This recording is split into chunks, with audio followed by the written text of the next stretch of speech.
Father, in all the decisions, Heavenly Father, that it would be your will, not that's all these things in Christ's name. Amen. Amen. Pledge allegiance To the flag of the United States of America, to the republic for which it stands, one nation, under God, indivisible, with liberty and justice. Commissioner, I want to, if you're here with us, I'll also give you a point of privilege. If you wanted to say anything, if you needed to say anything, I wanted to give you the prone to do that. Well, I will take this opportunity to just thank you all serving to start with. But also just mind our children, especially our African-American children. They are most in danger, living in poverty. You all know this, but I just want to bring it to the public's forefront. Sometimes we have a lot of stuff going on and we forget about it. But keep doing what you're doing. I support it. I think we have great things ahead. The city, this you all's leadership, continue to work together. We know everybody's going to be coming at you, but stay together. And what I can do to support you, let me know. We so have another official, Sheriff Jump. Thank you for being with us this evening. I wanted to provide you the same opportunity. If there's anything you'd like to say, we'd like to open the microphone.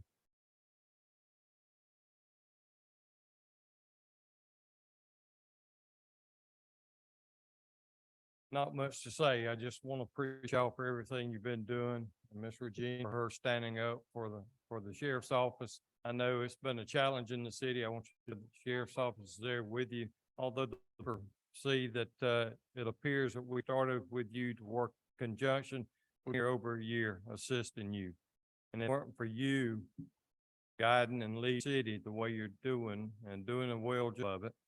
And you know I'm always here for you. I appreciate the attendance you have tonight because it shows the people that care about our city and the growth and all we have to offer. Thank you. We thank you for your service to our community and to our entire community, your leadership. We will move on to the adoption August 2nd, 2023 agenda. Have any addendums or subtractions? I'd like to make a motion that we amend the agenda to include number 1.1, 1.2 proclamation presented to the U.S. Coast Guard recognizing August 4th as U.S. Coast Guard official birthday. Here in the first or second. Second. Here in the first and the second, in favor, show by the usual sign of aye. Aye. All those opposed, the same. Hearing none, the motion passed. Any additional addendums or subtraction? Hearing none, we'll open it for a motion to approve agenda. So moved. Hearing a first and a second, all in favor, show by the usual sign of aye. Aye. Those opposed, the same. Hearing none, the agenda is adopted. We will now move on to 1.1, which is proclamation presented U.S. Coast Guard recognizing August 4th as U.S. Coast Guard official birthday. And our director Hill will up to receive our Coast Guard officials are out of town, but they are with us often. It's boating week or this. So want to ensure, even though that they are out of town, that thank them and the entire Coast Guard, their service to our community, to our coast, and to our nation. I will read this out loud. Whereas on August 4th, 1790, Congress authorized Secretary of the Treasury Alexander Hamilton to build 10 cutters to protect the new nation's revenue, making state the officially recognized birth of the Coast Guard. And whereas the U.S. Coast Guard received its current name in 1950 under President Wilson, when the Revenue Cutter Service and the Life Saving Service combined into one organization. This legislation also made explicit that Coast Guard was a part of the military force of the United States. And whereas Coast Guard employs a unique mix of federal enforcement, safety, and intelligence authorities, supported by a strong network of partners to safeguard our shores. And where Coast Guard is the principal federal agency responsible for maritime security and environmental stewardship in U.S. ports, inland waterways along 95,000 of U.S. coastline throughout 4.5 million square miles of U.S.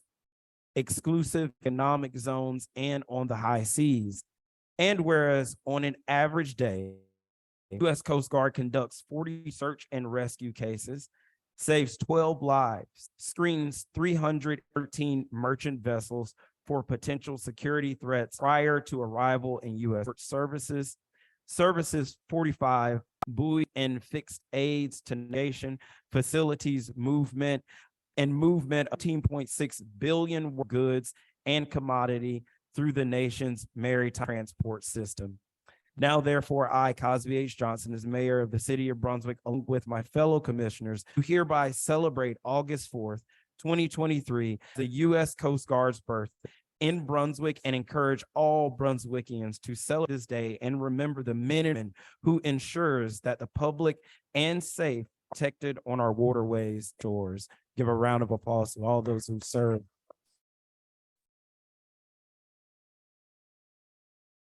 In the code, and I'll Thank you, Mayor and Commissioners. Chief Spivey and Chief must send their regrets. One was called away to Charleston and the other one was taken ill today. But I will give them the information Friday. They'll be at First Friday with one of their trailerables. So I can come out and meet the Coast Guardsmen here at Station Brunswick. we appreciate you. Thank you, Director Hill.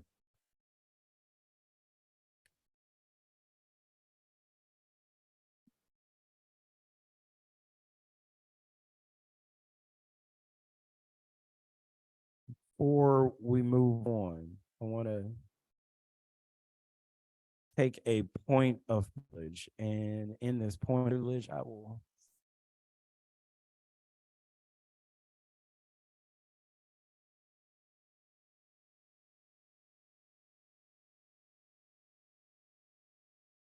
I'd like to call up Commissioner Harris's family and her church family.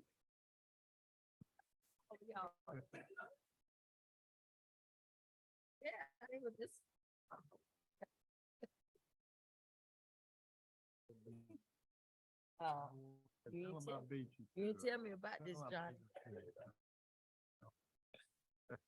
Commissioner, if you could come down and stand here, church family, and if you could get around her.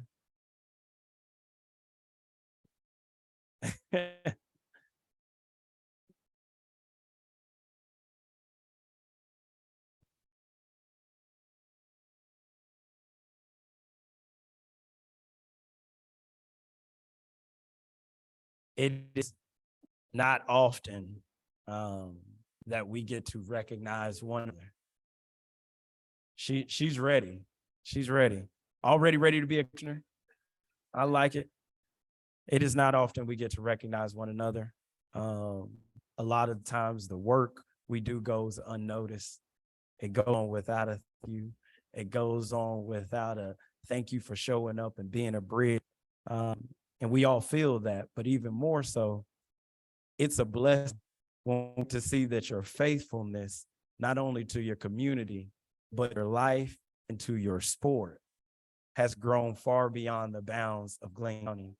An example, not only to myself, but the many of children who've grown in Brunswick, gone through the rec department, been able to come to one of these meetings, see you on their door, or attend your church.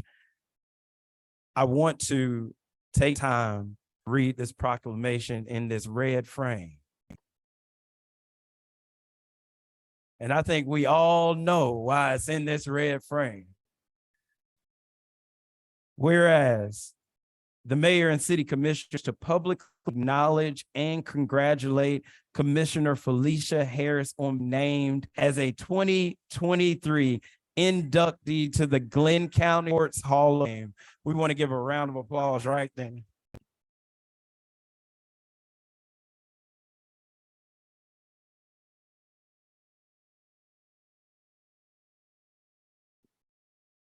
Whereas Commissioner Harris attended Glen Academy High School and ranks as one of Glenn County's all-time standouts in basketball, with an impressive county record of 2,511 points, obtained prior introduction of the three-point line, which remains unbeaten.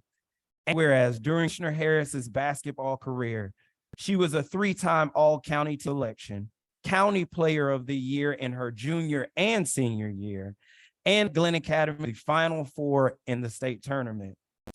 And whereas Commissioner Harris go on to excel in softball, track, and further her accolades in basketball while attending Bethune-Cookman University, where she was a two-time conference performer and two-time All-American pick.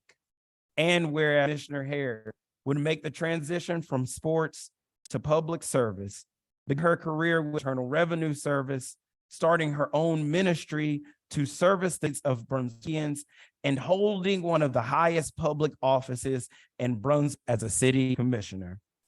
Now, therefore, be it proclaimed that Commissioner Felicia Harris is hereby recognized and honored by the Mayor and Commission of the City of Brunswick on being named Glenn County Sports Hall of Fame 23 inductee.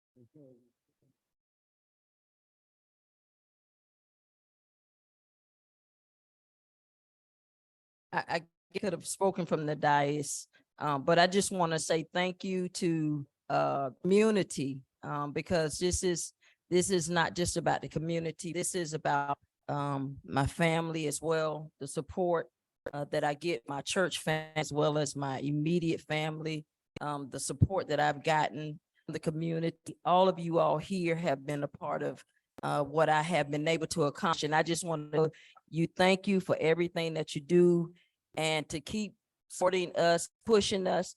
If we're not doing what you need us to do, stay on us. And it's not that we're not hearing you, but there's just some motions to the wheel have to be played. But we do hear your voices and we appreciate each and every one of you. I appreciate this current sitting commission, board of commission, because regardless of what people may think or the intricacies of how we move, we work together. And I truly appreciate all of you.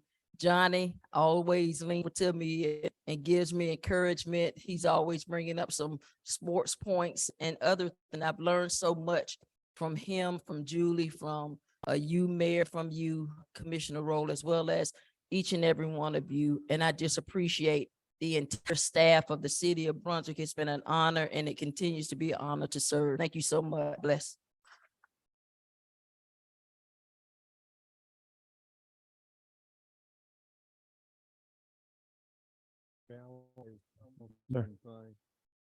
What needs to be said in here is about Felicia is that she is the all-time female scoring leader at Glen Academy.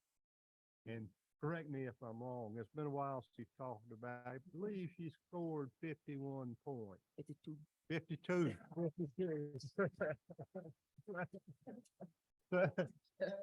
52 points, let me tell you, that's a heap of points. And glad I got it over 50 anyhow. I want to recognize my babies and my daughter as well.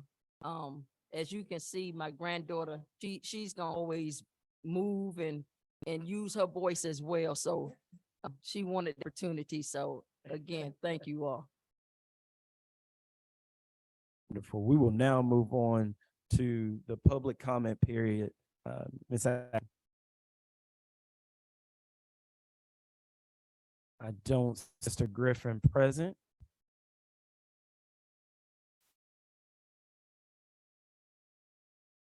Just to double check, Mr. Griffin is not on, right? No one's online. Okay. Ms. Wilkes. Mr. Mayor, Commissioners, thank you for having me.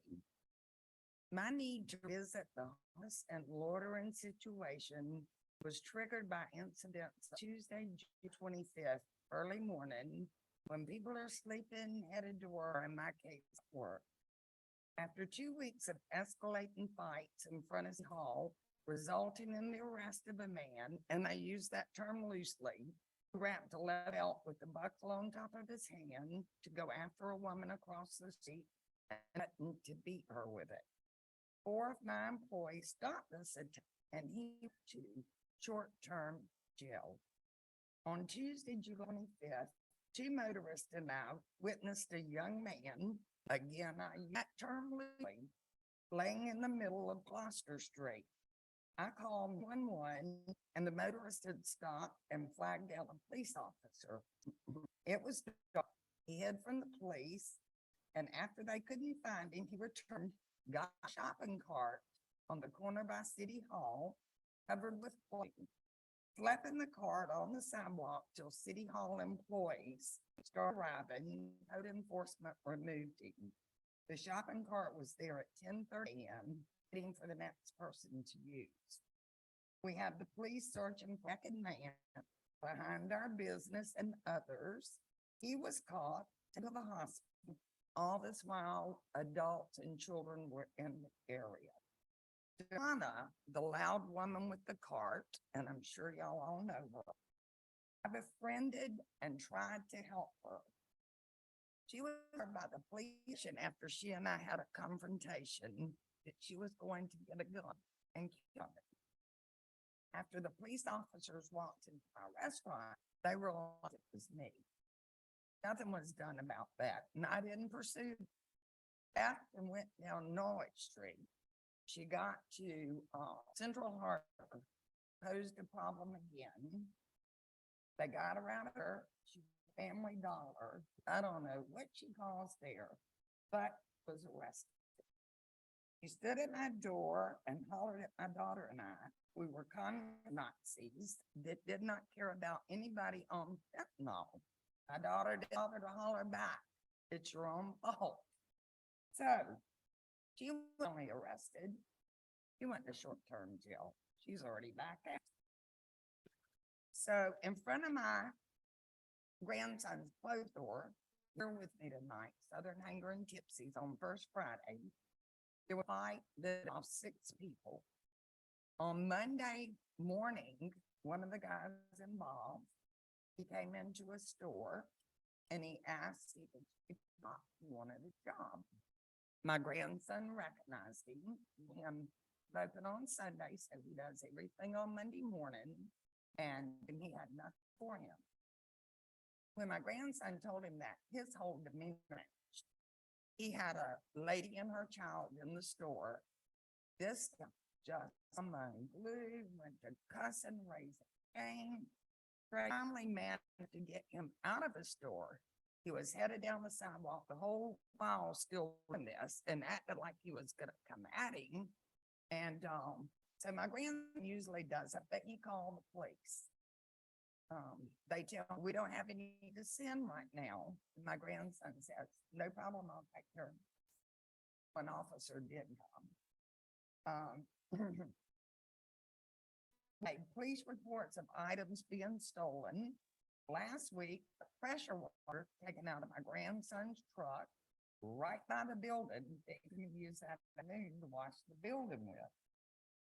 So witnessing 4 o'clock every morning, benches full, parks, steps all the way up to your front door. Sunday, they looked like they were having a church meeting there. However, when you heard the language and whatnot, you knew it wasn't nothing about it. So I asked if we could move benches or some of the benches. Just short time, just to see if it makes a difference. I don't know if the difference will be better. I don't know if the difference will be worse.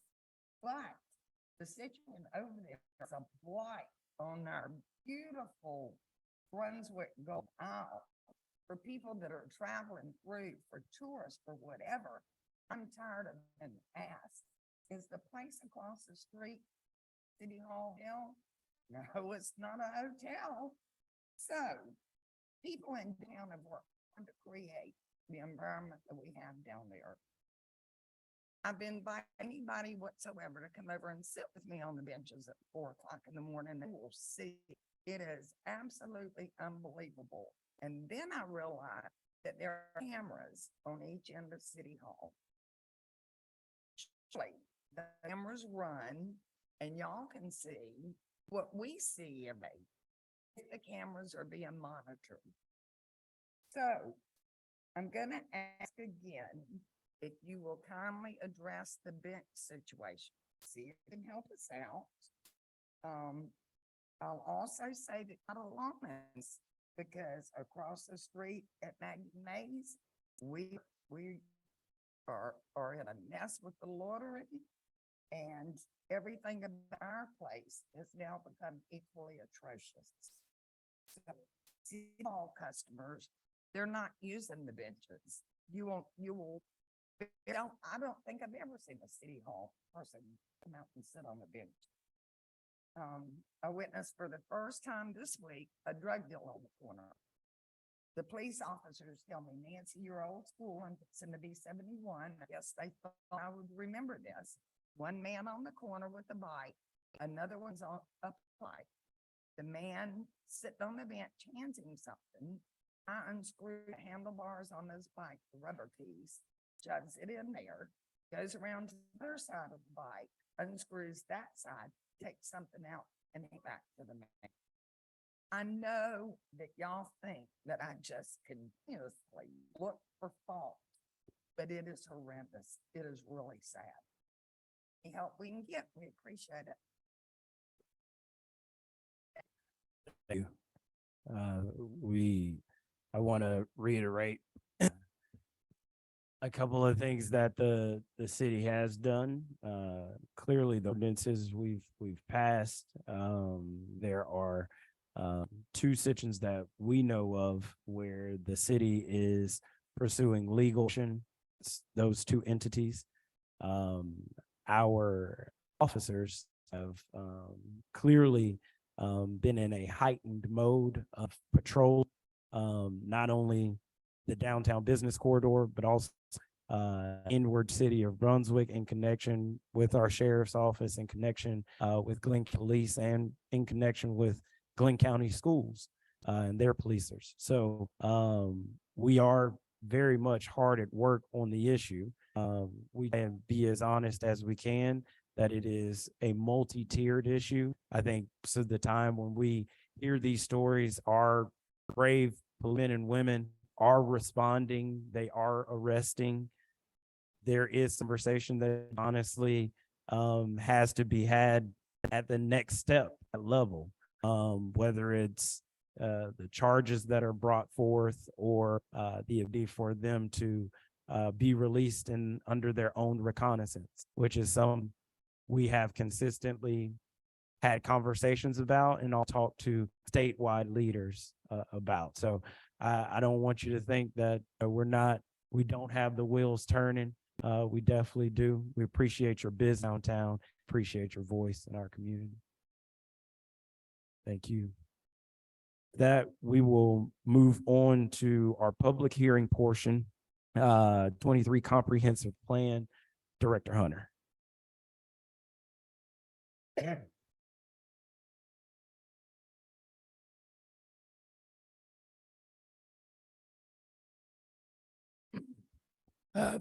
Thank you, Mayor and Commission. I'll be brief in my introduction tonight. The purpose is for the public to board any additional information about the comprehensive plan. And later on this evening, we will be looking at a resolution to send that comprehensive plan to DCA. As y'all know, the comprehensive plan is required under Georgia law to remain eligible for certain programs. it's a process we go through every 5 years. We initial public hearing back in January. We've had multiple meetings with our steering committee and our stakeholder committee. Brought the comprehensive plan before you at, I believe, our last submission meeting. And y'all provided great feedback to us. It was very grateful. We took those items that you brought to our attention, worked those items into a comprehensive plan, in focusing on a few things, specifically that y'all mentioned, including bringing back the Altamaha Canal Greenway, which we made part of our recreation and basis narrative and into our work program.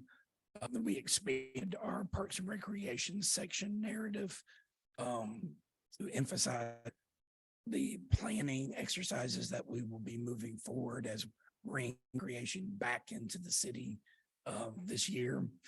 We place more emphasis on planning for the waterfront redevelopment by including more information in our area sections and in our work plan. Within, we also reflected the need to think strategically and utilize our agents that are working within economic development in the city and county region. And overall, we place some more emphasis on including partner agencies as we are looking at larger track redevelopment throughout the city. One of the findings that the city commission asked for was a little bit better job of tying the comprehensive plan to our loss. I've got a sample for you on screen that we kind of wrote the introduction into the work program sec so that we introduce that the previous trust had been able in us being able to complete work in the last 5 years, but that the more recently passed SPLOST in 22 is informing this plan and how that funding ties directly into the next 5 years. So that was a good observation that I felt like would be very important for us to utilize the tool over the next 5 years. And then as we look to the SPLOST, we'll be able to tie that information back in directly to it. Later on, you will have a resolution before you. It is a technical resolution that DCA provides. It's their format, it's their language, and we're asking you to approve that so we can transmit the plan. That's a quick summary. Wasn't going to go on very long since we spent 5 minutes time. But the purpose tonight is any additional public feedback. After the last city commission, we did update the plan on the website along with all the appendices. We did get some public feedback from a couple of organizations and incorporated some of those thoughts into a new draft that we reposted Friday. So this isn't the end of the process. This is just us taking what we have and sending it to DCA for their review to make sure we're hitting the marks. We will still be able to collect public feedback between October and the approval. And if we have other feedback from staff or from the city commission, or something major has between now and October, you never know, that we need to incorporate in, we will be able to do that. So, do you have any questions at this time? Any questions from commission? I'd just like to thank you, John, for making, I think, really strengthen us. Appreciate that. And can you, I know we can go. Like we have some stuff. Yeah, I'll on a copy of the text part of the plan and the work program. You want me to get a copy of that in each of your boxes? I definitely want to say, we want to say thank you for wrapping in that SPOS information. I think it, number one, allows us to say a big you to administrations and the commissioners who are sitting here, who ensured that got done, ensured that those funds were put in the right place, and see the fruits of that labor. And I wanted just to make sure that our citizens fully understand the fruit of that and what we're doing next. So I thank you for putting that together. Any additional questions or comments? If not, we'll open for public. Anyone who wishes to speak on the 23 comprehensive plan, the microphone is now open. Good evening, Commissioners and Mayor. Give me one, just for the record, I just like to do this with each of them. If you plan speaking, I would ask that you come line up behind Mr. Watts so we could know how much time to allocate. So if Mr. Jazz is it, that's all, come on up. This is just me. But Marissa's she's my support for this evening, so. No, she just got actually hired with 100 Miles, so looking forward to working with her. And these are some comments that were written up by Alice Keyes, who's our VP of Conservation, and Leo, who is another individual that just started with 100 Miles, and just some recommendations. And some of these things the city, is doing and are proactive doing. So just a few things. So I just want to say thank you for the opportunity to comment on the proposed Brunswick Comprehensive Plan. The amendments are submitted to the city of Brunswick from 100 Miles on behalf of our board of directors and 100 members of the state and nation. We're a nonprofit advocacy organization with headquarters in Brunswick. Our mission is to preserve and protect Georgia's 100-mile coast through education, advocacy, community engagement. Some of the overall comments on the plan. 100 Miles supports the goals and priorities outlined in the comprehensive plan. Several overarching recommendations that apply to the community work program and the plan goal. We understand that the community work program outlines what will happen in the next 5 years. The recommended implementation measures outlined for each character in the narrative are ambitious, and when finalized, will improve the quality of our city. However, it isn't clear how the character area implementation measures along with the community work program described in chart 2 and how they align with the community goals listed earlier in the document. One of our recommendations is to incorporate the implementation measures outlined in the character area into the community work program with the responsible party appropriately identified.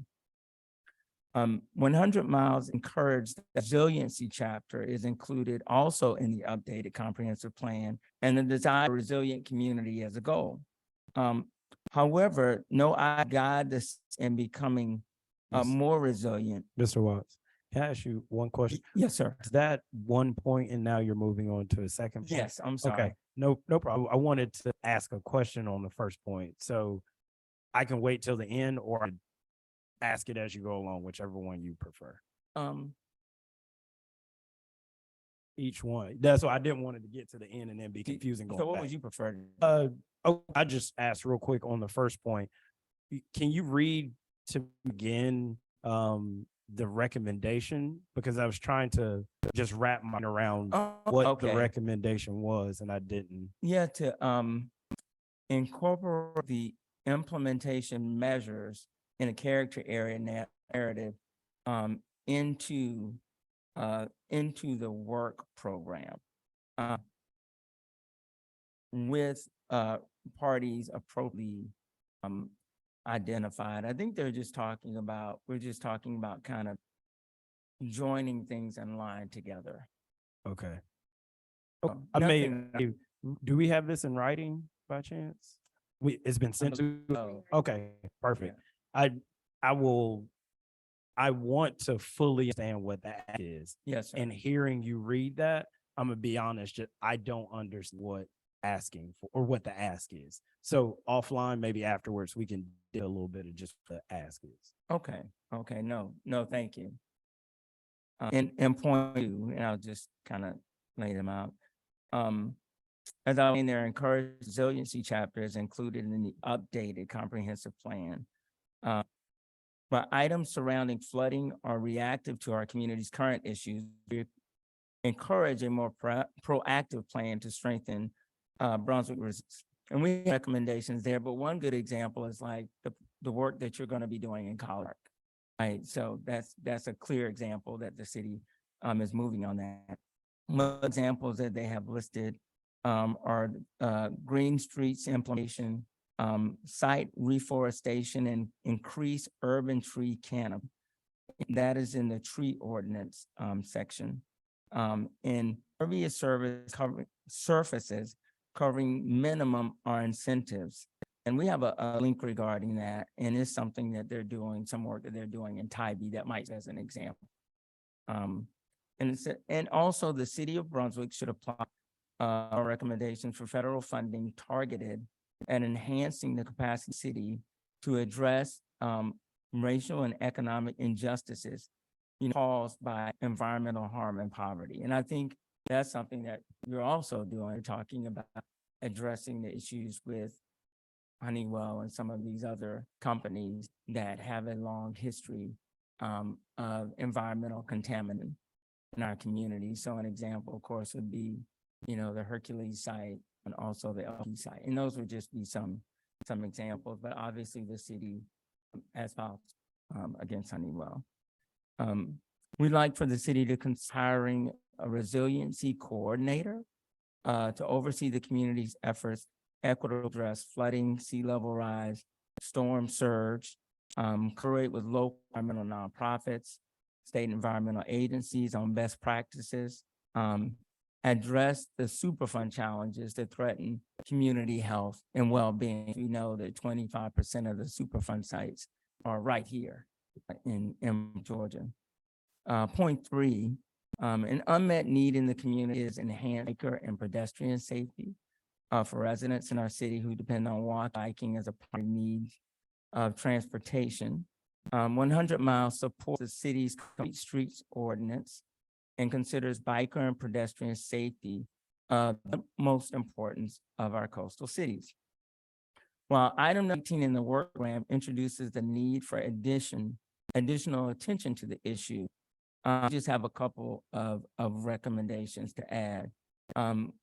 We'd like the city to consider developing a master plan for bike and pedestrian paths connecting neighborhoods for primary transportation use and not recreation. Prioritize and target connection area of the city like the Middle, Flea Tech, Prince Street, north of Gloucester. A good example is the plan for the MLK trail that you all have talked about, and also Urbana Perry Park. And consulting with PAs, our neighborhood planning assemblies, on best practices for prioritizing those areas, which a lot of you do attend the NPA meetings. Neighborhood revitalization in the comprehensive should just include specific information on the process and how projects will be done. So a few recommendations are identifying areas that will target revitalization areas. We recommend including more specific steps that the city will take to revitalize areas, the Nova site, the Terry Creek Superfund site, Norwich Core Big Lot Shopping Center, the Liberty Harbor community, and even the Lanier Platte. Establish a reliable public discussion to ensure that NPA are engaged in those efforts affecting those neighborhoods. And we'd like to see an approval process in which the NPAs would be involved in regards to any type of new development that are in their communities might not be in compliance with the zoning in that particular area. Identify policies to avoid gentrification throughout the revitalization process in order to protect current and legacy residents.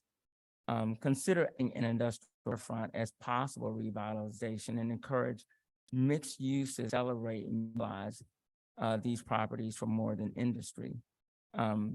Throughout the document, we ask that you appropriately refer to Highway 16 corridor as the Glen Avenue Overlay District. And to also consider codification of neighborhood planning assemblies to ensure they are officially recognized and consulted in city planning and development processes. So, and that's just both part of the, and I just have a few more. Is that okay? For work plan, thank you for being here. For work plan comments, for housing and revitalization, we support the investment of Brunswick's beautiful hoods and the prioritization of affordable housing. We're encouraged by the adaptive use of historic and vacant buildings to address housing supply issues. And there are just a few recommendations that we have to support an equitable and inclusive process. Establish, MAs, if possible, for neighborhoods that may not have neighborhood assemblies or identified. And of course, that's a process where you're talking about engagement, because neighborhoods to be the ones to make those decisions. But we see that as a mechanism that can ensure community representation in decision.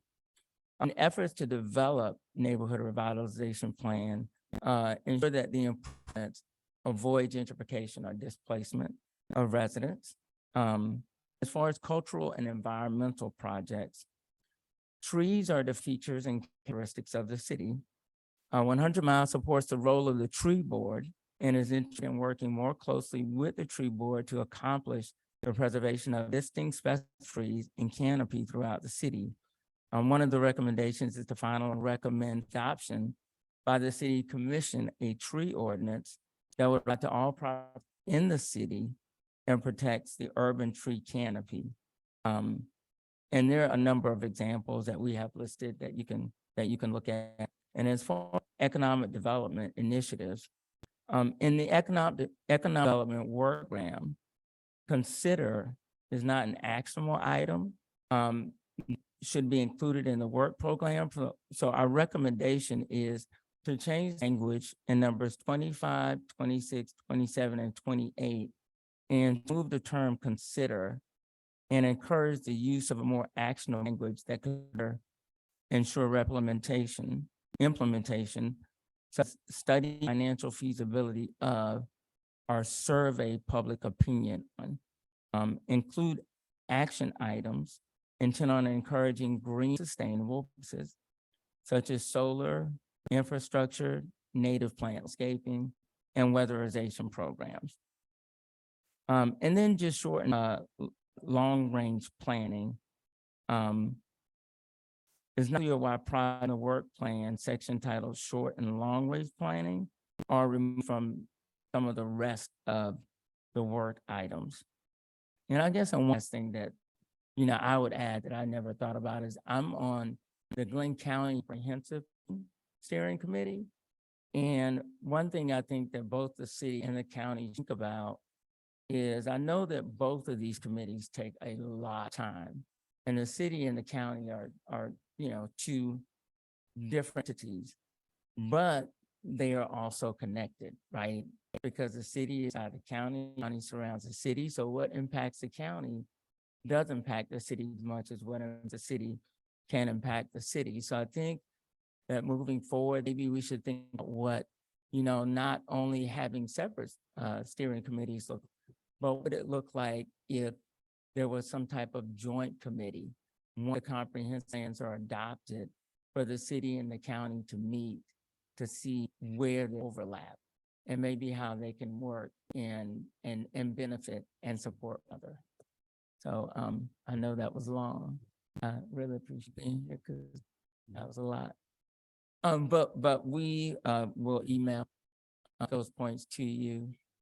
I think Are we? It's Yeah. already emailed. already got it. We'll get it I back. did not know that. And That's thank why you so got much. help. Need That's help. why- Yes. So thank you so much. We for your appreciate you, time. appreciate your organizing your work. Any questions or comments, Mr. Watts?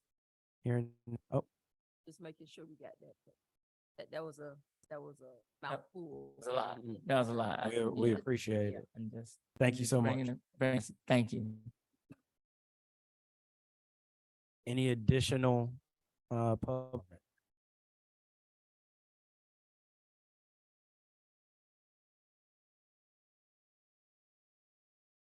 Evening, for elected officials.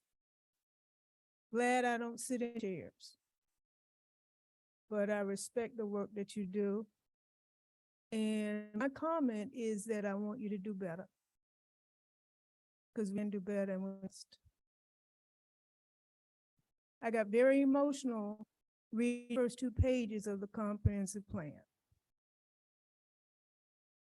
We can't be flatlined anymore. No economic improvement, no housing improvement. We just can't. We can do better. Thank you for your time.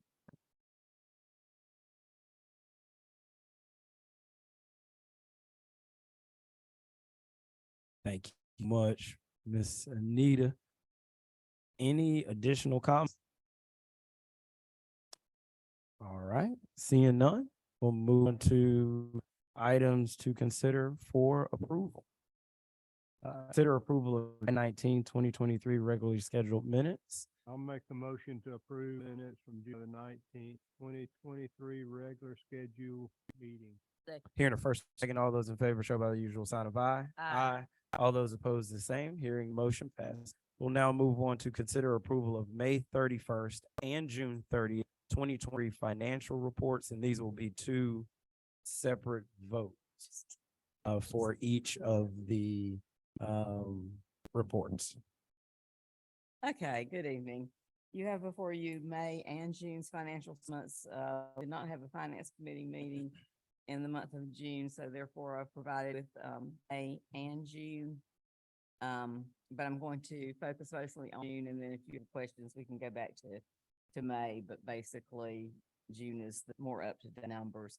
Although I will mention on the May financials on the first page with the GIP fund, if you're looking at the expenditures for the general fund for the month, $1.9 million, which is more sum than we're used to, but there were 3 pay periods in the month of May, so why that number was so high.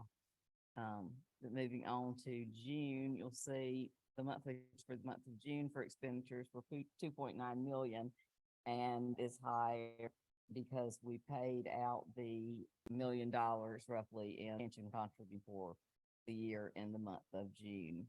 But the year-to-date number see for year ending June 2023, which is of course our end, is showing revenues over expenditures of $2.7 million.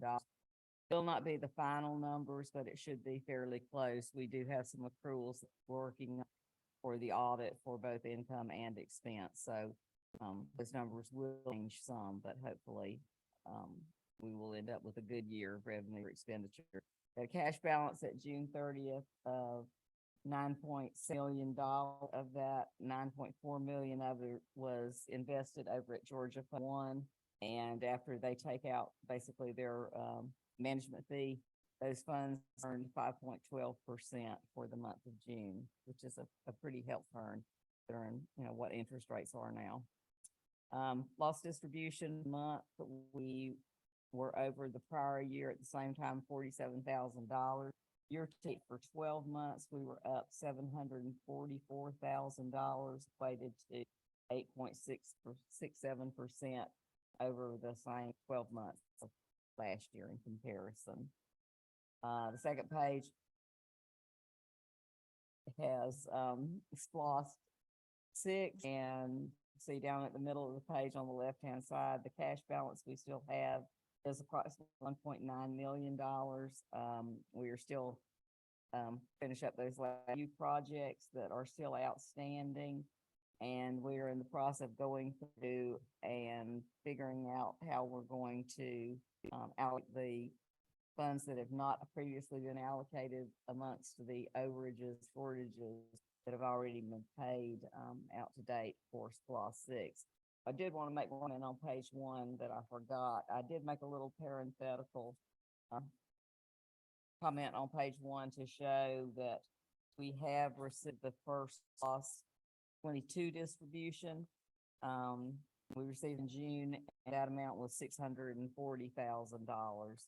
And so I'll be reporting those on SPOS 22 as we go along and start, spending money on those projects, but we are collecting it, so. On the third page, Norwich Street Commons, there's been no activity in that fund the year other than interest income, which was approximately $12,000. Their balance of $349,000 in the Norwich Street Commons Fund.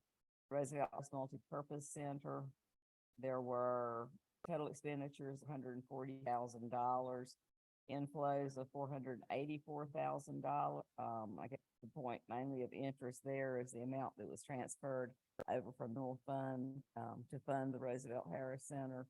And that was approximately $100,000. That is another number that hopefully we expect to change. We are under budget now in the grant money that we've received as of June 30th, but there is about a month lag between, when we receive the funds and the month that they're for. So we probably got 3 more months that will show up in revenue, there in Roosevelt Harris.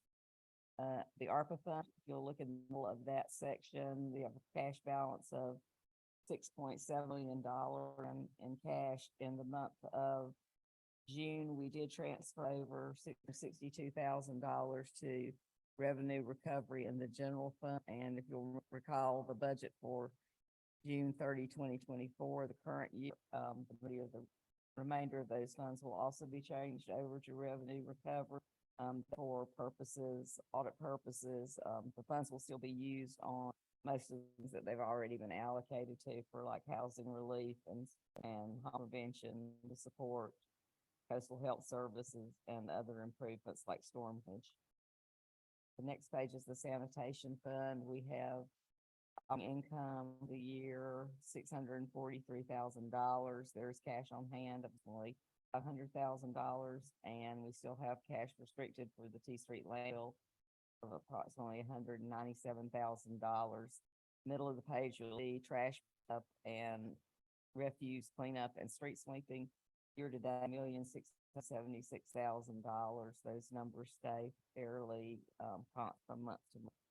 Stormwater utility fund, we had total inflows of $1.4 million and total outflows of $1.7 million.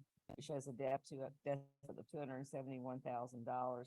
That revenue will also increase with some expenditures that we have already paid out that we will be reimbursed from grants that are out there. We just now have to send in the expenditures, and those monies will come in and they will be recorded in the year June 30, 2023. It was cash balance in stormwater of $213,000. The additional information, we had no expenditure for animal control, none for the month for traffic control, and there was $1,100 just when we spent on aquatics during the month. But I guess to take over recreation, we will see that little part go away. Maybe we'll highlight what the recreation department is doing, Sally. The last page is the Roosevelt Lawrence Center. As before, most of the expenditures in Roosevelt Lawrence are obviously for salaries and benefits. The total amount we spent year to date is $167,000 for Roosevelt Lawrence Center. We do generally see some increase in the salaries as we have some temp employees or part-time employees that come to work for us during the months. If you have any questions, I'll be glad to try to answer. If you want to ask something back about November, you can do that too. Questions or comments for the June 30th, 2023 financial statements? Hearing none, we will now take 2 separate votes to approve the 31st, 2023 statement. We'll now open that for a motion. To approve the May financials as presented. First, do I hear a second? Hearing the first and the second, all those in favor show by the usual sign of aye. Aye. Hearing any opposed, hearing none, the motion passes. We will now move on to the second vote, the approval of June 30th, 2023 statement. We'll open it for a motion. Second. Hearing a first and a second, all those in favor by the usual sign. Aye. All those opposed, the same. Hearing none, the motion passes. Thank you. Thank you, Mills. Yes, ma'am. One point of clarification, we did not have on the agenda, nor did we approve the work session meeting that's from July 19th, which was a review update of 2023 comp plan. We probably, don't we need to have those minutes, approved? Okay. Okay. We will now move on to number 5, considerable of resolution 2023-13, transmittal of the 2023 comprehensive plan. Director. Thank you, Mayor and Commission. As I mentioned during the public hearing portion, you have before you a resolution of transmission for the comprehensive plan. Resolution is a template resolution that's required by the Coastal Regional Commission and DCA as part of our transmission to them. And I won't read the entire thing, but it does state, as this document was prepared according to the minimum standards and procedures for the local comprehensive Planning Act, effective March 2014, and established by the Georgia Planning Act of 1989, and the required public hearings were held January 18th, 2023, August 2nd, 2023. Now therefore be it resolved that the City Commission of the City of Brunswick does hereby commit the 2023 comprehensive plan to the Coastal Region Commission and the Department of Community Affairs for official review. That's short version of it, and I would appreciate them to see fit to provide a motion for approval. Perfect. Before we move on that, I just want us to highlight again that this is in the end of the process, October. So just wanted that. Sir, this is the beginning of the review process. We have opportunities still to provide, gather feedback. The air plan is posted on the city website. We will continue to do so from now through 2028, assuming I'm still here. We will take any further feedback, work that into a final draft that at the end of this you will adopt, and that will be the official comprehensive plan. Perfect. Additional questions or comments? Hearing none, we'll open it for a motion. I'll make a motion that we adopt resolution for transmittal to both CRC and DA as compiled. Hearing the first, do I hear a second? Hearing the first, second, all those in favor show by the usual sign of aye. Aye. All those opposed, the same. None. The motion passes. Thank you. Thank you for your continued work, Director Hunter. We will move on to approval of landscape maintenance of historic squares, specifically the Newport corridor. Director Albers. Good evening. As you said, this is a item, consider agreement for late maintenance of the historic squares along Newcastle here. As you know, when the city was laid out many years ago, there were several square left as open spaces or park areas.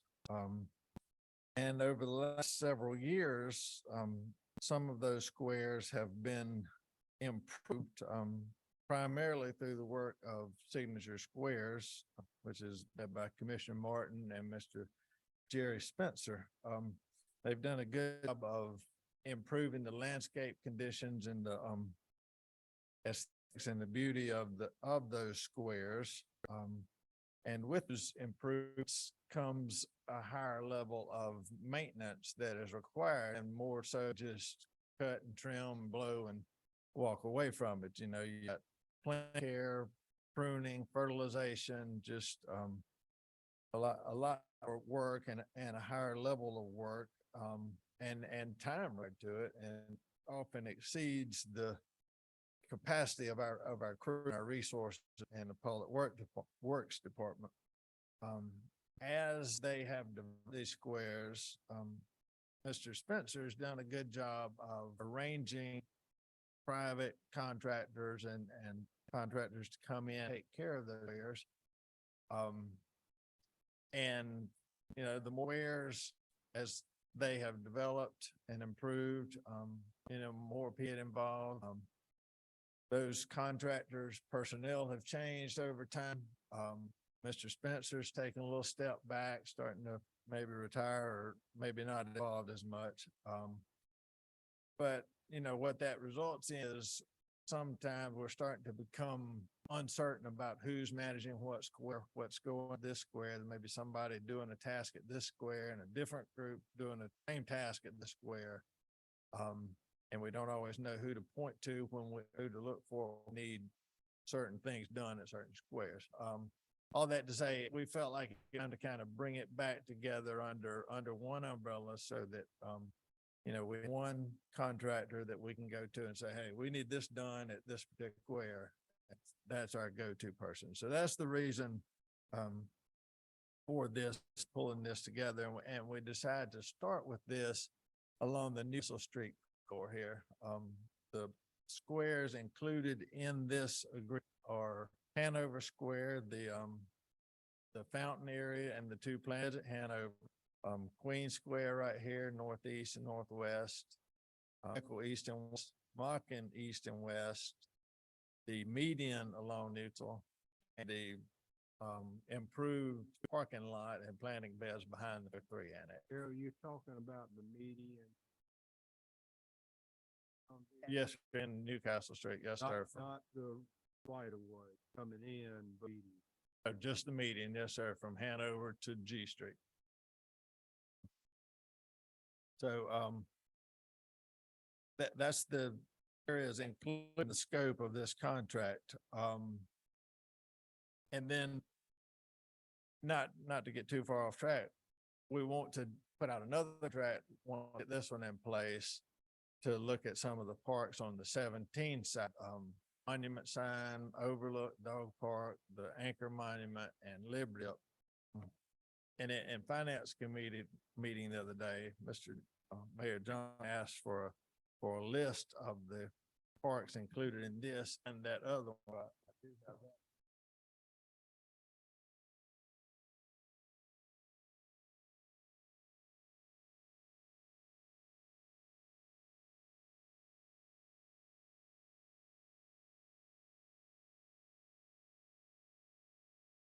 But like I said, we put this pack together, we put out as an RFP advertised through the news or website or other typical advertising sources.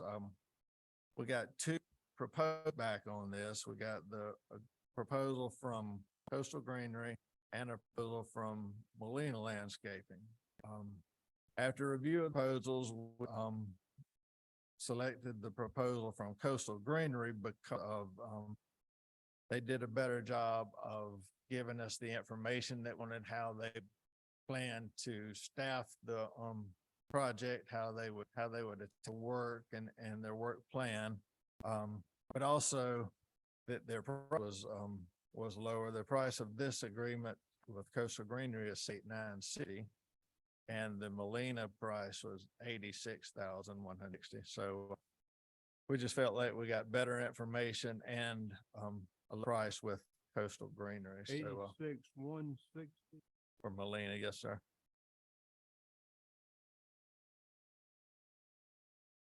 So as far as costs, we have budgeted for this through general fund parks budget in this coming year. So the money is there to cover the cost of this agreement as well as the 17 agreement that we're planning to get out as well. So that's it. We're just asking for approval of an agreement with Coastal Green, $78,960 for landscape services at these historic squares along the Newcastle Street corridor. Also, if this is approved, they are ready to start as early this Friday. Ready to jump right into it. And then Commissioner Martin and texting a little bit this afternoon, we'll have a kind of a walkthrough with their folk and our folk, probably early next week to kind of make sure that they understand what we're expecting of them and that kind of thing, make sure everybody's on the same page. Thank you, Director Albertson. I want to, for putting this together too, so we could see it comprehensively, what's here before night, but also our heads around what's coming in the Highway 17 corridor. Just so I'm not completely off, Gusser Street, Highway 17 monument, that's as you come into downtown. Is that what we're talking about?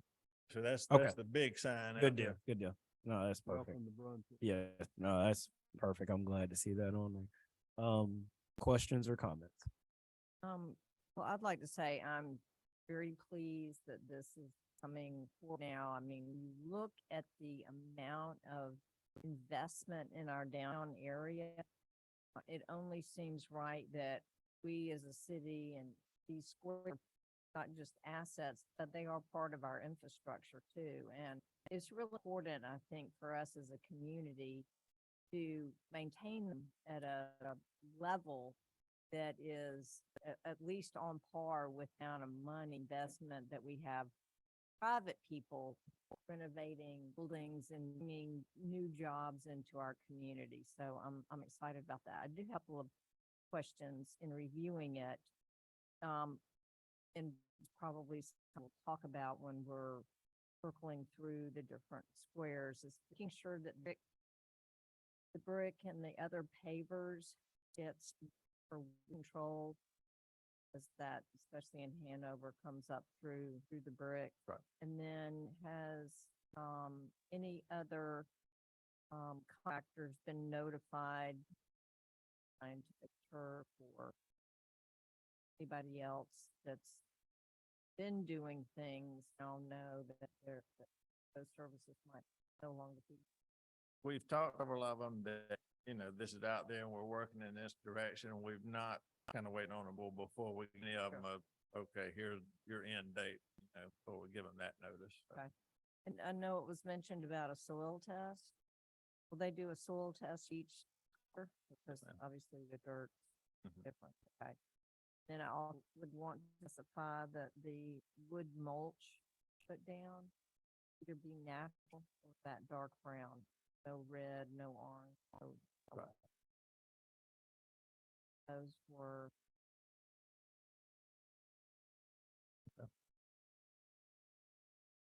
Any additional comment or Yeah. question?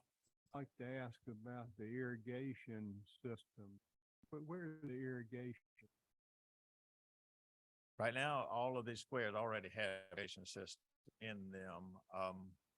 And they're, the timers and controllers are at various locations within the parks, but this range or this irrigated climate sensor will be located there with the other controls of it. At coastal landscape or different? Where will the control, where will it be? Control for Queen Square is on a panel over there near the, But they can monitor this thing from anywhere, is that right? yes, sir. Yes, That's sir. where- We'll have access, staff members will have access to the control as well. So it could be adjusted from a phone, from their phone. Yes. That's really a heck of an addition. It really is. That was a big piece of this to me. To move that forward. I was just wondering also, I know we're still eyeing for prison crews. Staying active with that. How does this project act up to, if we had another prison crew? To me, it's really not comparable. The prison crews are not equipped to do this kind of work. They're not, I wouldn't even consider looking at them, the level of skill and work that's required for this project. But cost wise, what would it? I would say this would be comparable to what I know of prison crew. This is a much better value, I think. This say $80,000. We're getting a crew of out of probably 10 to 12 people The prison crew for $50,000, we're getting a crew of about 3 a week. So if you just take it on a per capita basis, I think this is a much better value. Plus the higher level of, skill level and level of expertise that we're getting. Primary thing that we had used the detainees for was mason work. And they no longer offer that capability, so. They don't, it's just so much dependent on that guard that's with them. And, George Mock did a great job of it, but since he's gone, we've not gotten any that's anywhere near comparable to what his skill level for the crew quality has declined as well. Had the two best guards in penal system, I'm sure, in Marquette. Board. You couldn't get him. That's right. And we've not been in close to that since. They love to be in Brunswick.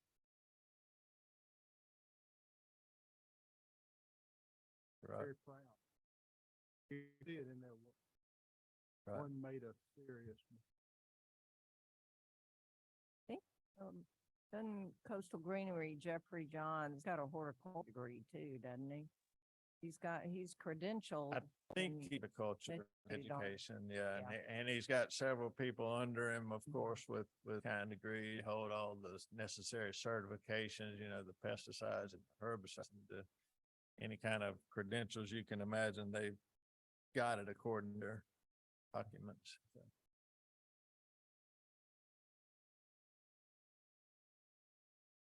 Any additional questions or comments?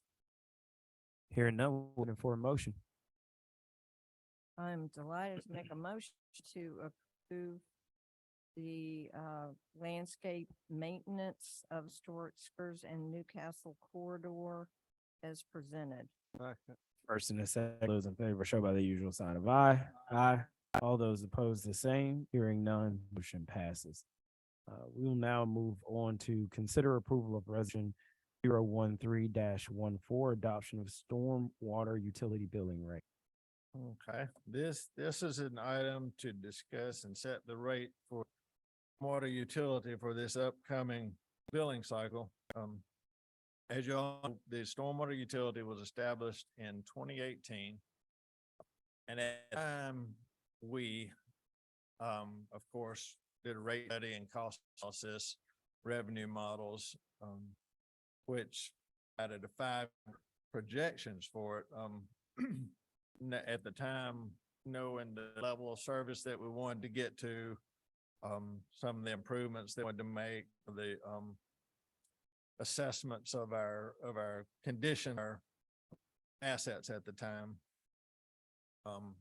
And that rate's divided a 5-year assessment. Well, we're at our 5-year point now. So recently had a new rate study and cost analysis done.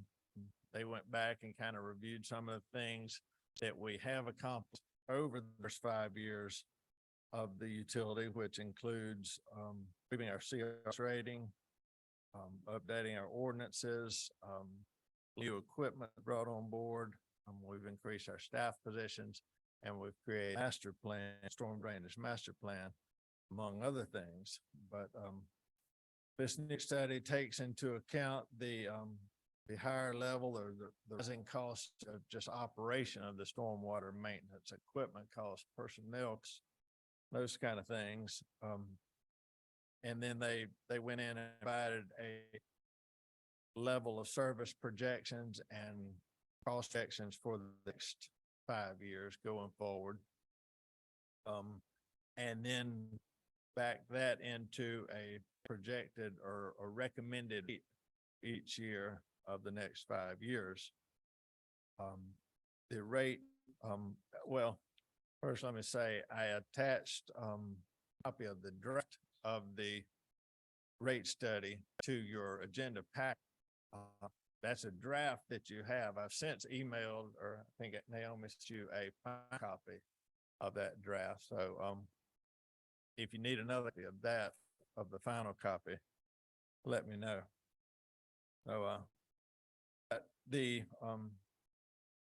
the final rate study amends, over the next 5 years, increasing the rate to, $5.25 per ERU, resident unit, which is the billing unit for this, utility.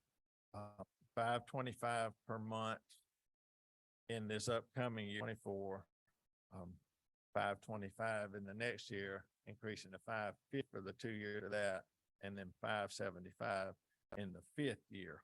Now, the utility is structured, all residential properties are billed the same across the board for residential properties, and then non-residential properties are billed according to the amount of impervious surface on site.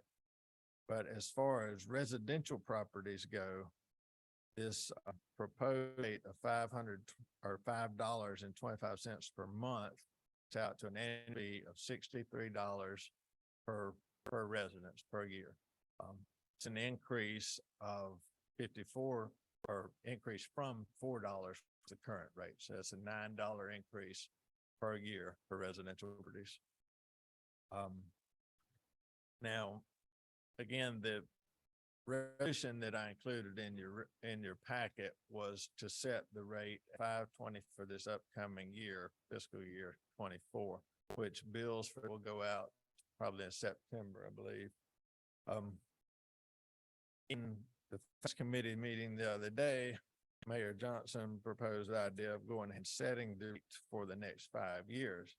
So, that'll certainly be up to y'all. If that's something you want to discuss, I kind of prepared a alternate resolution, which includes setting that for those 5 years in accordance with those rates in the rate study there. I'll give you a copy. Thank you.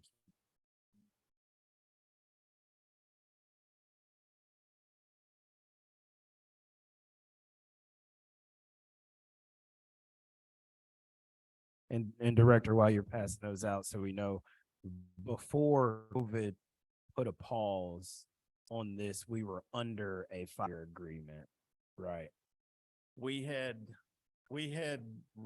adjusted rate on a yearly basis there. We set it initially at 95 cents in 2018 for the initial billing cycle. Increased for 1 year, or at the time it was intended to be a 1-year term in 2019, we increased it to $4.50 then. After the COVID set in, and we never went back and increased it again. The initial rate study did recommend further increases, but because of it and never other reasons, we never did implement those increases. So it ended up being a multi-year. Right. Step.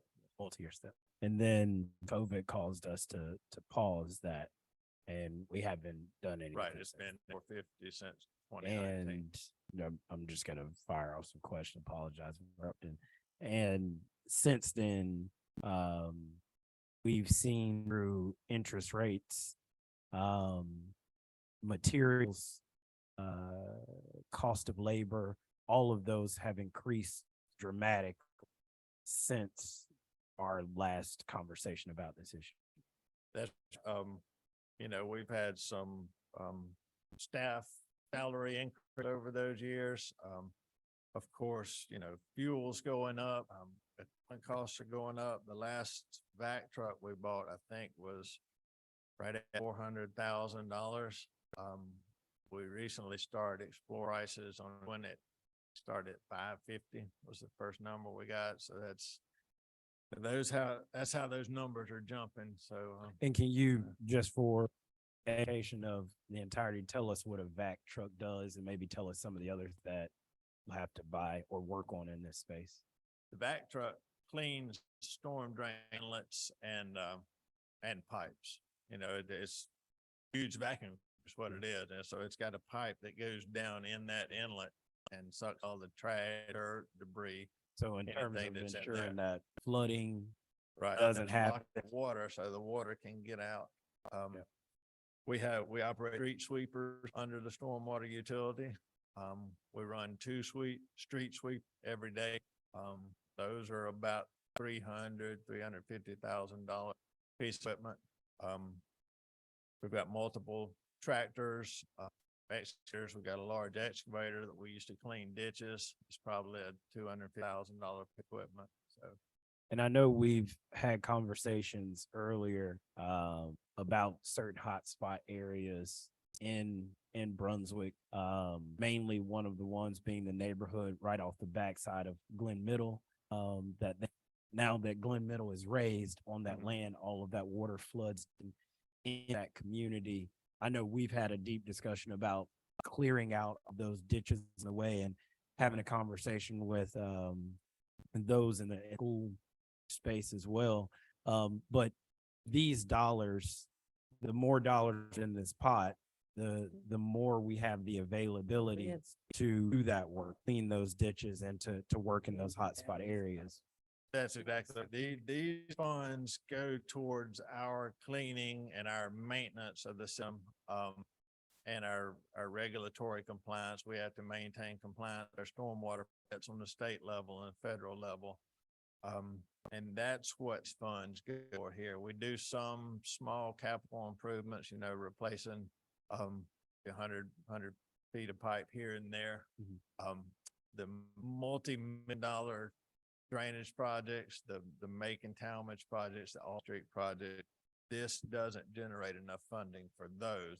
We're still going to be on SPOS for fund for that. But yes, to answer your question, you're exactly right. This is the cleaning, which our crews do, cleaning, ditch maintenance, and trying to keep water moving through the infrastructure that we have right now. Perfect. And I appreciate you mentioning Macon and Talmadge, because we are working in concert with larger capital projects.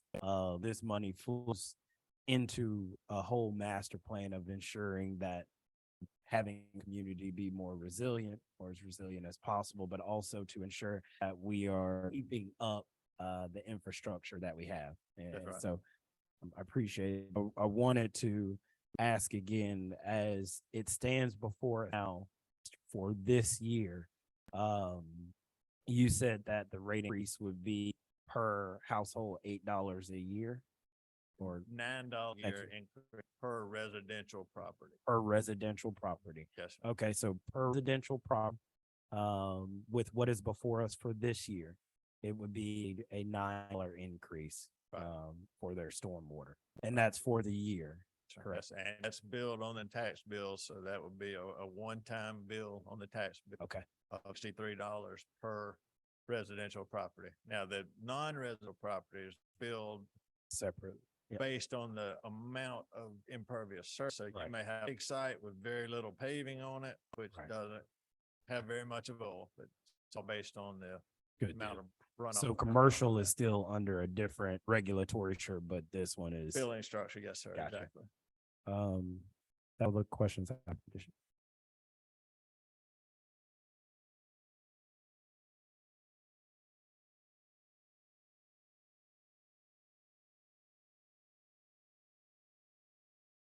Sorry, 25 projects totaling 3.2 million that are not funded. Can you explain that 3.2 million? Is some of that funding to complete those projects? And I'm assuming those are priority projects. Maybe not. Which page are you on, or which page? Well, it's actually page 4, of the assessment and funding analysis. I believe that is referring to the thinking runoff. Yes, it is. Yeah, So- sorry. If you remember that plan went and recommended several green infrastructure plan, infiltration based plans, trying to reduce the runoff from sites. So those are not funded, they were kind of conceptual design. So that's what that's referring to. We did do it. We have 2, they have not been completed all yet. We have 2 in the works in the design process. Yes, sir. So are those projects that are structure? Or is it? They would be looked at infrastructure, differently? right, because there is some runoff or, conveyance capacity there for them. So they would technically consider it infrastructure.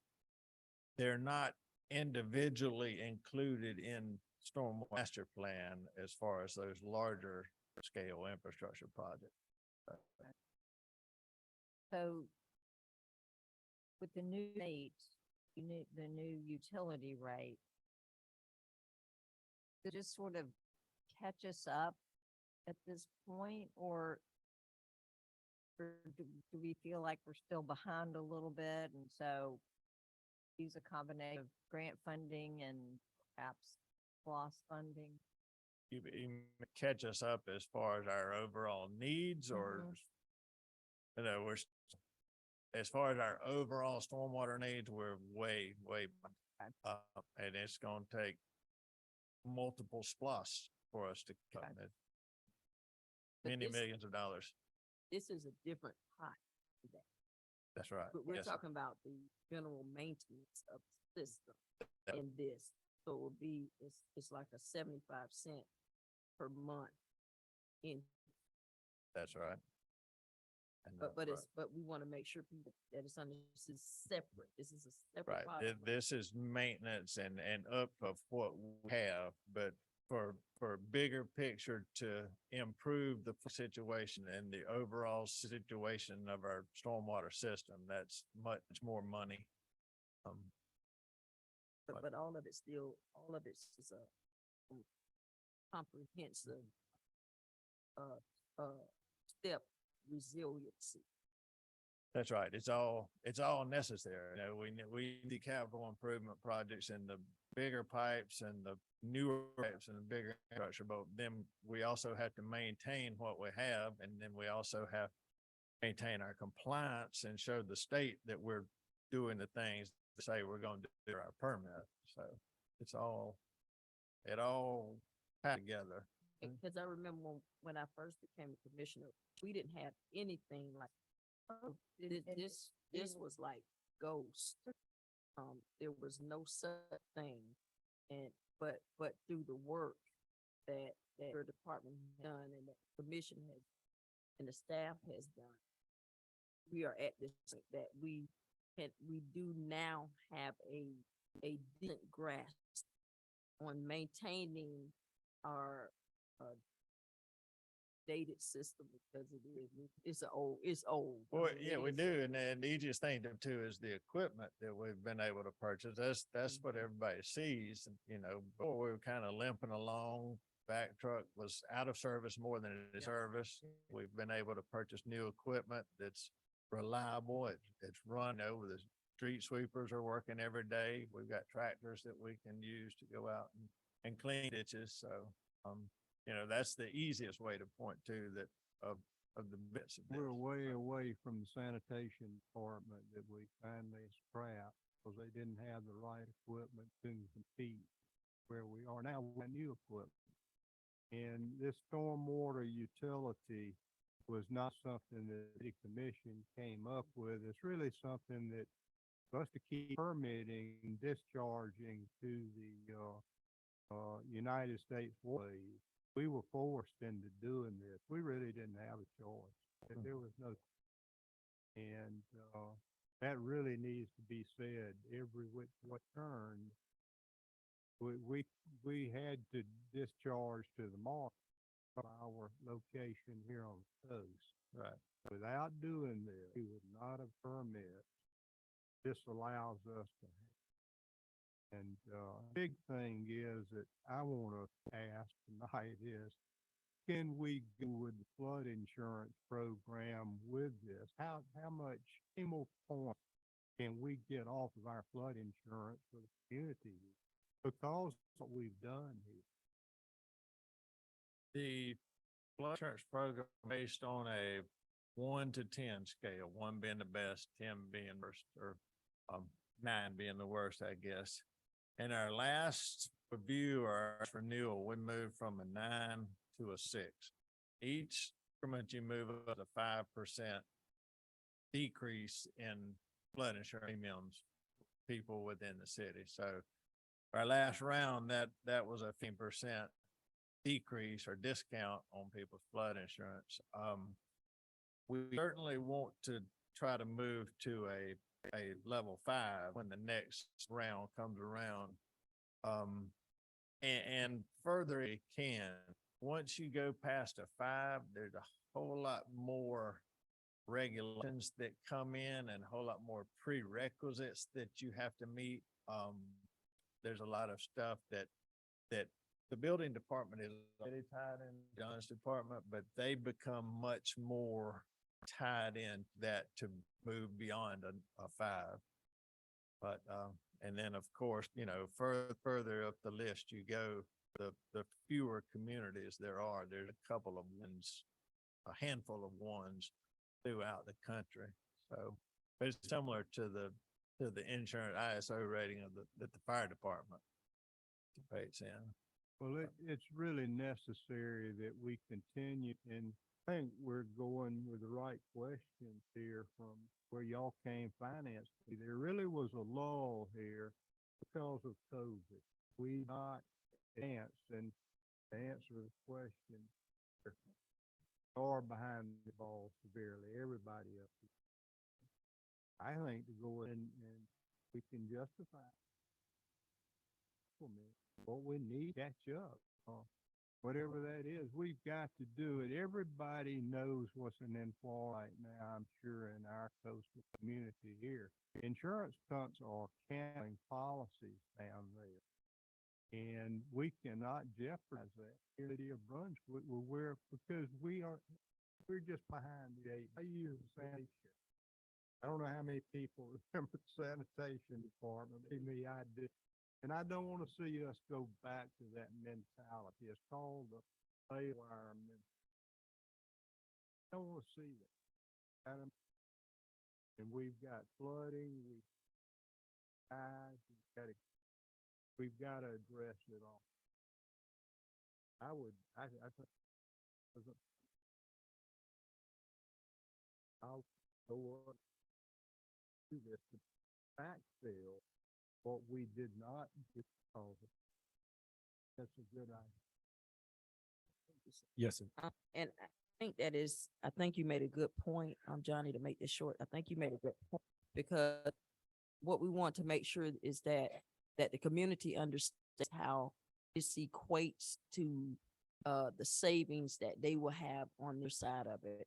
So whereas the 75%, the 75 increase, but then as it allows us to move up, then there is still benefit on the other side of it, is that that the community will benefit from savings, the insurance side of it. So as we work to move in better status, then we also work to give a larger benefit to the community at large.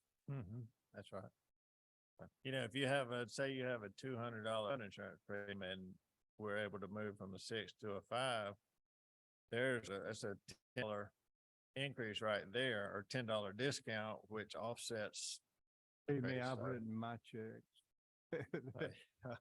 They're more than in. Well, I do want to back communication. You're tapping on what I was thinking over. I think the biggest thing you all need probably in your department is consistency and an understanding of your funding will be, so you could correctly kind of predict what issues we'll tackle, what areas we can work in, and the finances behind those purchases of new equipment or of employees to get that work done. You have a clear runway, and from a year to year perspective, not understanding maybe where your department be. That is why I think before us having the 5-year helps us at least give some stability to you all as a group. I'm in no way saying we have to do this, but as Director Alverson said, for 24 and 25, we would be at the 525. For 26 and 27, we would be at 550, and then going into 28, that would be the 575. And I also think that would probably naturally, if not under the natural rate of inflation, it at least closely parallel, which allows us to still work on the project that we need to work on. So with that, I'll open it for questions to the director from anyone else. But if not, with two options before us, I am open for either one. I just want us to have both of them and for us to give some thought to it. Oh, is this it? No, I don't think. No, this is the public hearing. Yeah, this is a clear. So, but who had a question? Commissioner Booker, if you could take your question to City Clerk Atkinson and she could get to us. Yes, sir. Any additional questions for the director as through it? What I will want to read out is, as we talked about a comprehensive plan, I do want to read out some of the major capital projects that have been in our master plan, that really this goes to working in the, as Mr. Harris said, the framework of keeping this clean, keeping our infrastructure modern, and ensuring, as Commissioner Kaysen said, we keep insurance here in a coastal part of Georgia. We have some major insurers completely leave states. So we have to do this work to ensure that we keep fair market value insurance for our citizens. Just to read off some of the projects that are in our master plan: Albany Street near F and G Street section, Macon and Talmadge, Riverside, Highway 17, time control, Talmadge Avenue ditches, Sham Park, Urbana neighborhood at Alabama Avenue, Magnolia Park, outfall to Fairgrounds. Those are the major projects that are inside of our plan. We see to show that our citizens, that we are covering the whole breadth of our city to ensure we're attacking hotspots. City Clerk Atkinson. We got it. Okay, perfect. With that, we will have two before us, one for this year, one that gives that conservative 5-year outlook, but either are before us. I'll make a motion that we approve and adopt resolution 2023-14 with the 5-year program for utility rates. Hearing a first and a second, all in favor show by the sign of aye. Aye. All those opposed, the same. Hearing none, the motion says. Thank you, Director Albertson. Thank you. We will now move forward to the attorney's office's items discussion. Amendment to the tree ordinance. Ms. Jones is coming to present. Really quick, I want to give a shout to two different departments. The first is our IT department. I think everyone in this room who's been to a city meeting before, not screeching up here. You guys can hear us, new speakers, new camera, amazing display. I hear one camera, we're waiting one camera to kick in, but the amazing work by that entire team to really modernize the way we can speak to our citizens and communicate with our citizens. And we thank you all for going to work on that. The other truly is the code enforcement, public, all of those. I don't know if I run this route a lot. So Jones, I sit out there working with the team. But on MK, there were 3 houses that were not only issues of vagrancy, not only issues of crime, set issues in those houses. Because of the work of you all's department and hard work with enforcement, we worked and we got those 3 homes dilapidated. So I want to say thank you to staff in both of those instances for helping us catch up a little bit. So, and with that, we'll to you, Mr. Jones. I appreciate that. Tonight I'm here to talk to you about some of this to our public tree ordinance. This is going to be our first reading. Do some background. Our tree board has considered this ordinance and unanimously vote to recommend approval by the commission. There are small changes, but it's a long process. We've considered a lot of issues, and I think this is probably the beginning of hopefully a process of making some future amendments, but we thought were of importance right now. There's two significant changes. I'll just run through them quickly. The first is the changes to how we make public notice. Essentially, we've kind of clarified the language to match more with the other ordinances which we adopt in regards to like planning actions or alcohol licensing. But a 15-day notice requirement so that all these notices will go out 50 days prior, at least 15 days prior to the hearing by the tree board. We've added an requirement that adjacent property owners be mailed. What that would look is say there's a tree being removed in, for example, the 20 block of Wolf Street. That would mean if it's in the city right of way that every person on the block received a letter notifying them of the meeting. And then we've also clarified the language around posting a sign. So there was already a sign postage requirement, but previously it stated that we should put it immediately adjacent to the tree. It's not actually always visible to people in the public ways, like in the street or on the sidewalk. So the new language is to post it conspicuously near the tree, but visible from, adjacent public ways. Say if we were moving a tree from a ditch, we wouldn't want the sign in the ditch where people see it on the side. So this example would let us put it a little farther out so that it's visible. And then moving on to the second section, this is a little more substantive. We've added a process where an applicant who's doing some sort of development that requires the removal of a tree, they can essentially pay the city to replace the tree on public property, as opposed to either allow them to replace it on unrelated public property, or there's also an alternative already ordinance where they plant a tree on private property that would then become a publicly protected tree. It would still be reviewed by the tree board and approved by them.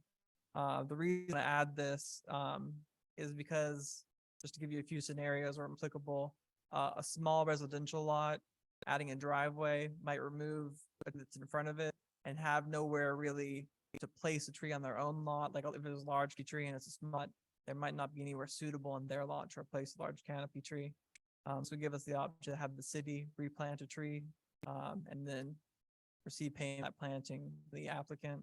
Another example is we often approve rezoning where the front setback could go to 0. And if say it's a 0 now, it's a big building and they make right-of-way improvements where previously there was nothing, they might public trees, but then have no adequate property on their lot to actually replant. So they might be willing to pay this fee, but unable to actually comply with the ordinance as written, and they've already been approved zoning board, but then it would be impossible to do because of our tree ordinance. So just kind of another tool to achieve compliance. It doesn't reduce the replanting requirement. It still gets consideration by the tree board, and ultimately any decision they make will just be appealed to the city commission. So I think that's a good summary. If there are any questions, I'm happy to hear them. Questions, comments? My comment as I read the substitution of payment removal is to just make sure that we don't get into practice of that. Yeah. Of the developer saying, "Oh, I'll just pay for the tree." That we are definitely moving in protective direction, not just giving them an out. Just say, "Well, here's the money. I'll just pay for the tree." So that was the comment and concern I had. Yeah, I think that's very valid. I think the only real difference of that with the ordinance as it's written now is just to be selective in our board members. I can speak to the team. They're very conservation minded. They are, they want development to happen, but they want it to be equitable and maintain the canopy we have. So I think as long as we have a balanced tree board, that continue to happen. Like any planning action, we'll make a staff recommendation, and as staff, we'll continue to be mindful of, this is kind of a last alternative to something like planting it on your private property, just not removing it in the first place. actually give full consideration of how they can work around. I appreciate their efforts. I've attended a few meetings and I know it's not an easy board to serve on. It's a lot more complicated than people realize. But I think the fact that they're observant and they're keeping in mind with our zoning and our OA districts and special situations like that, and then making sure that the ordinances regarding that all lives and works together. So I appreciate their efforts. Yours as well. I have a couple questions. One is a wording question. Is there an actual different definition between destroy, injure versus prune and maintain? I don't know if we have a specific distinction in our definitions. I think we use the terms destroy or injure because sometimes they're not obvious that an action that removes a part of a tree is directly killing. I mean, you could dig up half the root ball and the tree look fine for a year or two before it dies. Okay. Um, So it is, I guess the reason I asked this question, I'm a member of First African Baptist Church. There is a huge tree on 1416 First Street, right? That tree leans for our church, which is a historic church. So if that limb were to fall, it would destroy a church that's also unable to be replaced. Our deacon board has talked to the city. We have heard that we can't do anything with tree. That puts us in an odd space. And so I'm trying to understand the city in action, or if the tree board approves an action, is it thereby maintaining and pruning? And if you do it as an individual landowner, are you destroying or injuring? No, yeah. So any maintaining and pruning tree that doesn't result in its death is perfectly allowed. When a large public tree crosses a property line, that's private owner might have their own right to prune and maintain that tree where it crosses their property line. You're right. The idea is that the pruning and maintenance they do to that public tree can be such that it would kill it. I think that in a scenario like the one you're describing, the answer would be to have the city look at it and let us bring us to look at it potentially and help develop a pruning plan. Okay. I don't removal of a public tree. I'd have to look at that specific one is ever impossible. Specimen trees do receive the most consideration, which are trees with more than 17 in diameter. But at the very least, having that arborist take that first look, determine whether it's a health tree or potential future hazard. And then, I mean, the church might propose a replanting plan that would satisfy the tree board. Okay. Maybe replacing it with several trees Okay. to increase the canopy. Okay. I didn't want us to get confused as a property owner. It is saying you are destroying something versus when someone else in it is maintaining, but you're saying that is because the ordinance is saying if I cut tree in a way that injures it. Yes. Got it. Okay. No, I just wanted to make sure I was getting that correct. Any other? Okay. So, well, just quick, that since this is a first reading, there'll be a second reading. And then the same night, public hearing. Then a vote. Yeah. So it may span 2 more meetings before it gets. No, it would be advertised by it's prepared to be advertised in the form that it's in now by the city clerk. And then at the next commission, it could be voted on for final approval. So we have another reading, public hearing, vote. Wonderful. And this is for discussion only, so no vote needed. Thank you, Mr. Jones. Thank you. Now, do we have the Attorney Corey? We got anything? No, we do not. Executive, all right, nothing for executive session. Motion to adjourn. Hearing a first and a second, all those that show by the sign of aye. All those opposed, same. Hearing none, the motion passes. We are adjourned.